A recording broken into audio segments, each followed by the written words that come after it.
Telangana government 10 లక్షల వరకు ఆరోగ్యశ్రీని అందిస్తుంది. ఎప్పుడైతే ఎమర్జెన్సీ అనేది ఉంటుందో ప్రజలకు, ఆ ఎమర్జెన్సీలో ఏ హాస్పిటల్లో కూడా పేషెంట్ని పట్టుకోరు. అలాంటప్పుడు కంప్లైంట్ అనేది ఎవరికి చేయాలి? ఎప్పుడైతే ఎమర్జెన్సీలో పేషెంట్ అనేది పోయి చూపించుకోవాలనుకుంటున్నాడు, అప్పుడు బెడ్స్ ఖాళీ లేవు, మీరు డబ్బులు కట్టాలి అని చెప్పేసి 20,000 30,000 కట్టించుకుంటున్నారు.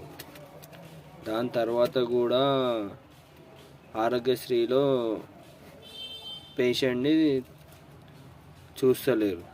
ఎప్పుడైతే ఉస్మానియా కానివ్వండి, గాంధీలో కానివ్వండి, ఈ రీసెర్చ్ ఇన్స్టిట్యూట్లలో మాత్రమే చూస్తున్నారు.